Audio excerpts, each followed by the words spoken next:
All right, welcome in, everyone. We've got a really fascinating deep dive for you all today. Absolutely. And we know our listeners, you guys are business owners, C-level execs. You want to stay ahead of the curve. So let's get right into it. I'm Lex. With me is Vera from Shield Media Podcast Show, and we're talking all things SEO in 2025, specifically strategic blog content planning. You know, we've been digging through a ton of expert analysis, research, and forward-looking SEO strategies, and it's honestly a lot to unpack. Yeah, we've got this big stack of material, and it's all pointing to some pretty significant changes, especially with Google's algorithms, how they're evaluating content. So really the goal today is to give you guys, our listeners, the key takeaways, the stuff you absolutely need to know to boost your online visibility and really make sure you're engaging your target audience effectively in the coming year. Because it's clear that just having a website isn't enough anymore. You need a solid content strategy, and your blog is a huge part of that. Right, and we're going to break down exactly why that is Hmm. and how strategic content planning, especially for your blog, is no longer just a nice to have.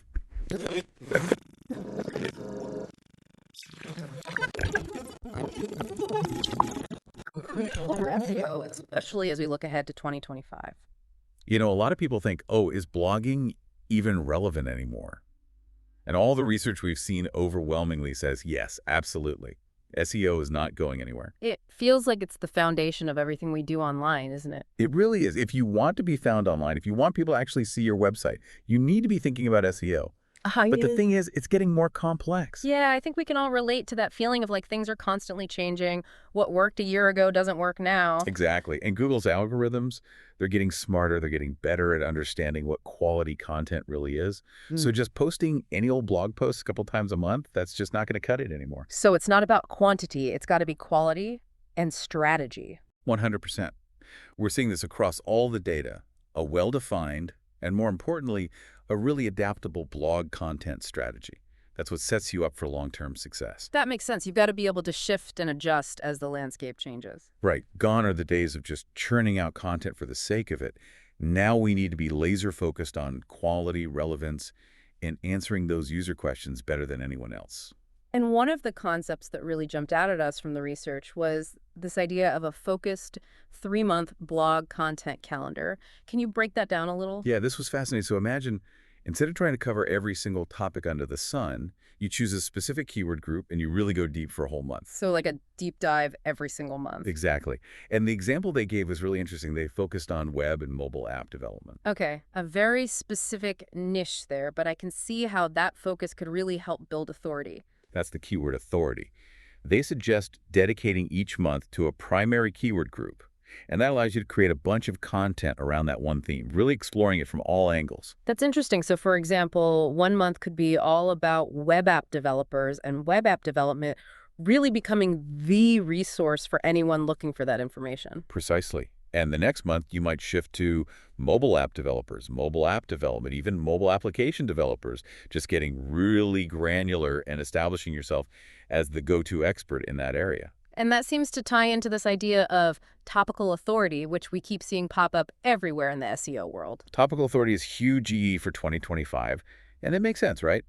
Google wants to reward websites that demonstrate true expertise in a specific area. Instead of just being a jack of all trades, master of none, you're becoming the master of that one specific thing. Right, and the data supports this. We saw a quote that said, by consistently publishing content within a specific theme for an entire month, the blog can begin to establish itself as a knowledgeable and authoritative resource in that particular area.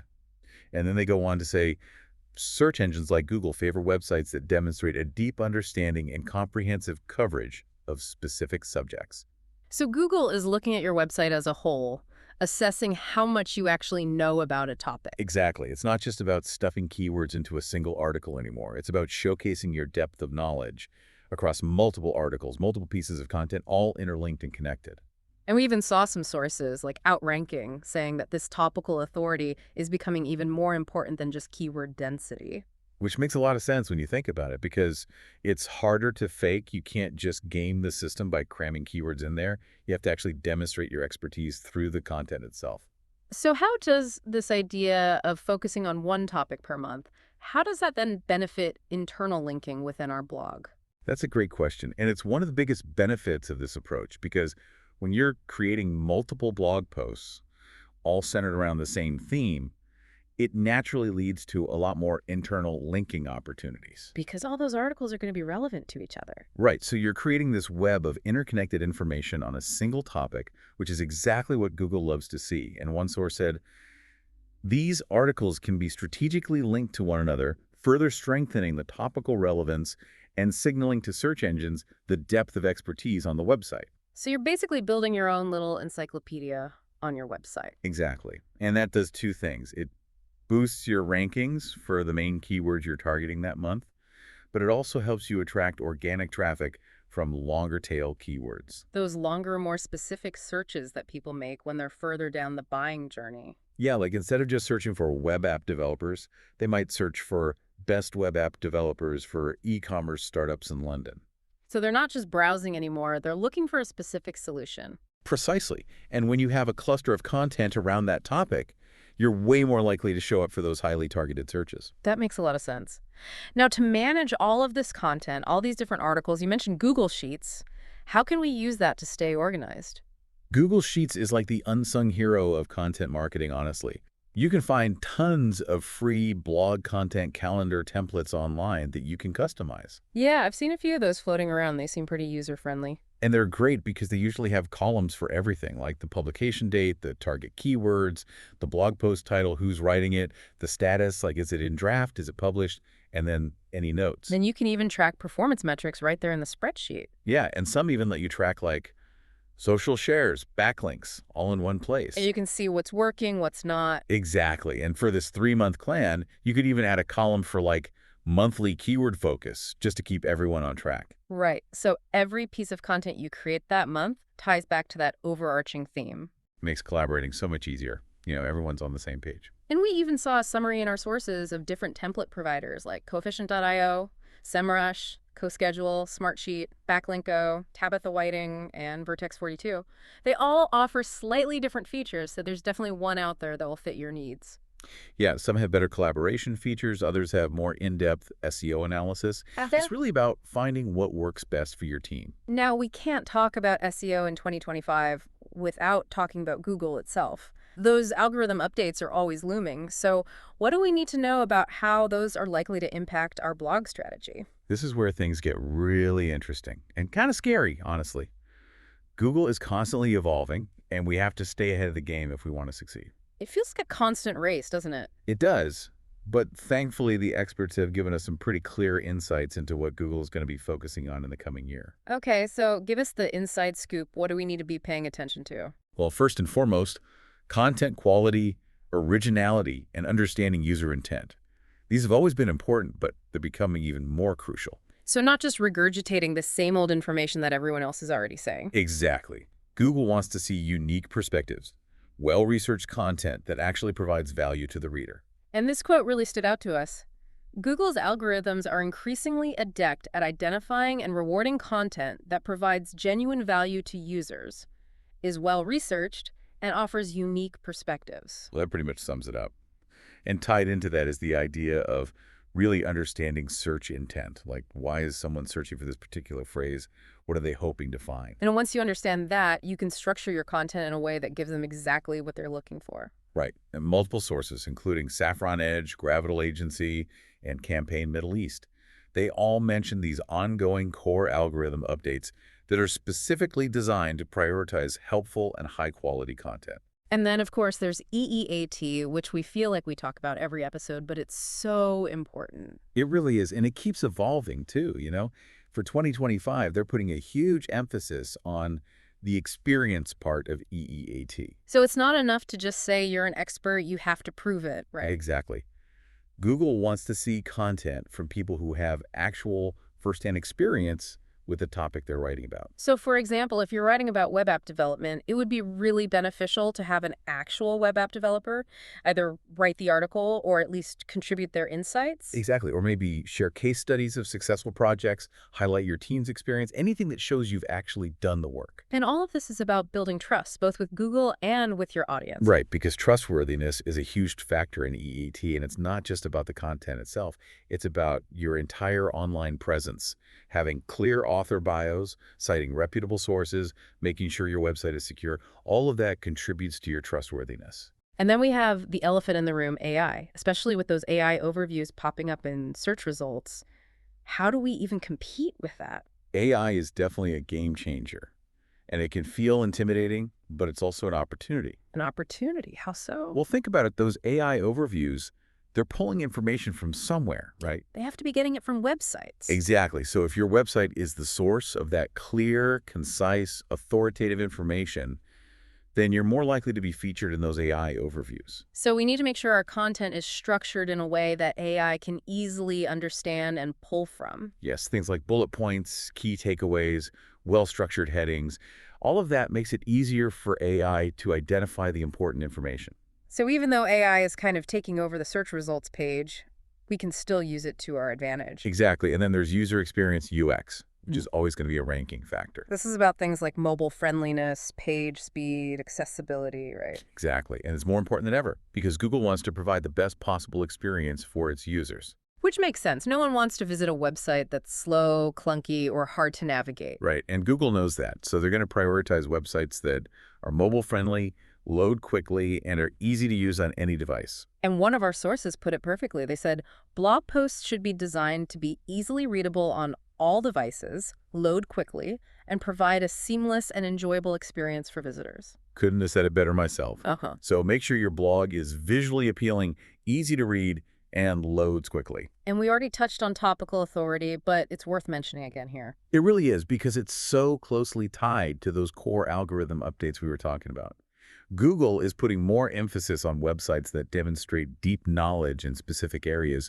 So building those content clusters, interlinking your articles, it's all crucial for 2025 SEO. And on the flip side, what are some of the things we should be avoiding, those outdated or spammy tactics that could actually hurt our rankings? Oh, there are still so many people trying to game the system, but Google is getting wise to it. They're cracking down. Big time. So things like keyword stuffing, where you just cram as many keywords as possible into your content, that's a big no-no. It makes the content sound unnatural, and it's a bad experience for the reader. Exactly. And then there's link farming, where you try to artificially build backlinks to your website. That used to work, but Google can now detect those unnatural link patterns, and it will penalize you for it. And low-quality AI content is another one, right? Just churning out articles using AI without any human oversight or editing. Yeah, Google can tell the difference between human-written content and AI-generated content that hasn't been properly edited, and they're not going to reward content that doesn't provide real value. So the message is clear. Focus on creating genuinely helpful content for your audience. Don't try to trick the system. Exactly, because ultimately the best way to rank well in 2025 is provide real value to your users.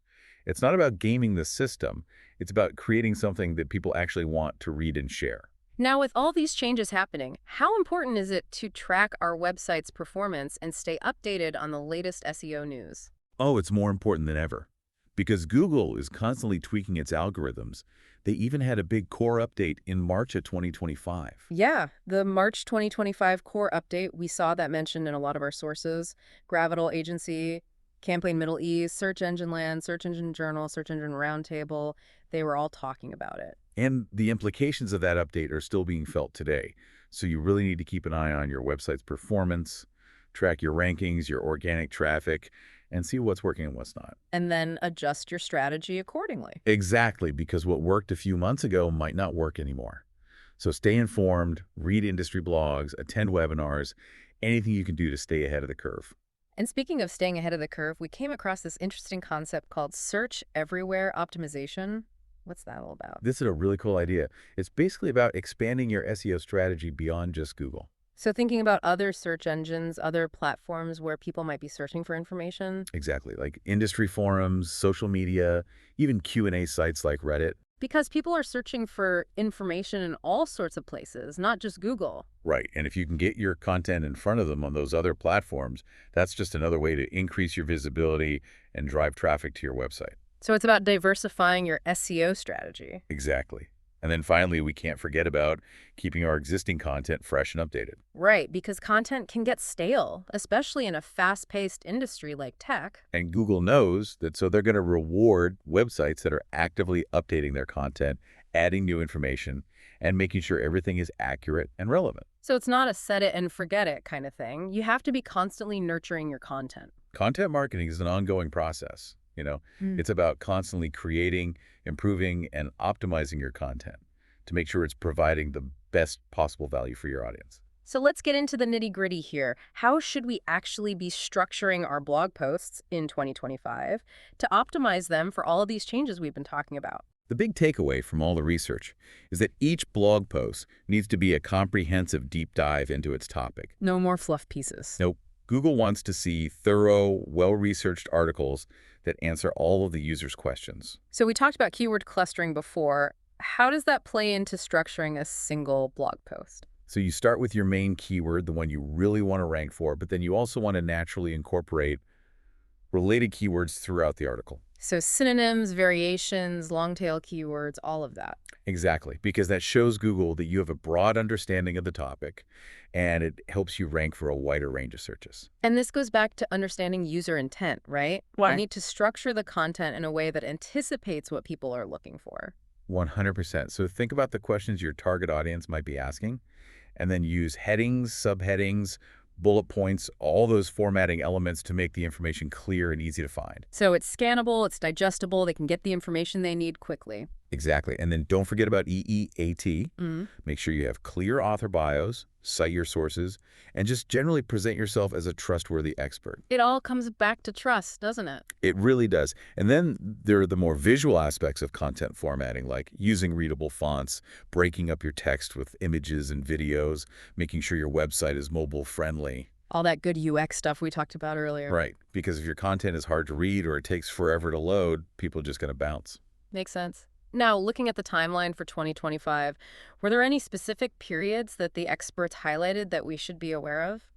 Yeah, it seems like businesses were already prepping for 2025. Back in late 2024, we saw templates being published, guides being released, lots of planning going on. So as always, it pays to be prepared. Absolutely. And then in early 2025, the big focus was on those core algorithm updates, EAT, AI, UX, all those trends we've been talking about. And then there's that big core update in March, the March 2025 core update, which seems to have been a major turning point. Yeah, everyone was scrambling to figure out what it meant, how it impacted rankings, and how to adjust their strategies. So a lot of unknowns and a lot of adaptation happening. The SEO world is constantly in flux, which can be frustrating, but it also keeps things interesting. Keeps us on our toes, for sure. So what are the key takeaways, the actions that our listeners should be focusing on throughout the rest of 2025 and beyond? The big things are create in-depth, high-quality content that provides real value. Implement keyword clustering and focus on building topical authority. Understand and address your audience's search intent. Make sure your content demonstrates EEAT. Keep your blog user-friendly and accessible, and stick to a consistent content calendar, like that 3-month plan with Google Sheets. So it's a holistic approach, really. It's not just about one tactic. It's about doing all the things well. And doing them consistently, because SEO is a marathon, not a sprint. So to wrap things up, what's the biggest piece of advice you would give to our listeners, those business owners and C-level execs who are trying to navigate this ever-changing SEO landscape? I think the most important thing is to shift your mindset away from just chasing rankings and really focus on building a valuable, authoritative online presence that attracts the right people to your business. It's about becoming a trusted resource, the go-to expert in your industry. Exactly. And when you do that, the rankings will follow. This has been Lex and Vera from Shield Media Podcast Show. For expert help navigating the digital marketing world, remember, Shield Media is a digital marketing agency specializing in local SEO, PPC, and SMM, with a focus on helping Western clients just like you achieve their business goals. And if you found this deep dive helpful, do us a favor and hit that follow button and share it with anyone else who might benefit from this information. We're always here bringing you the latest insights and strategies to help your business thrive. And one final thought for you all to ponder. As AI becomes more sophisticated and starts playing a bigger role in search, how can you evolve your content strategy to go beyond just ranking and truly become the leading resource in your industry? It's a question worth asking yourself as you plan for the future. Thanks for diving deep with us. See you in the next one.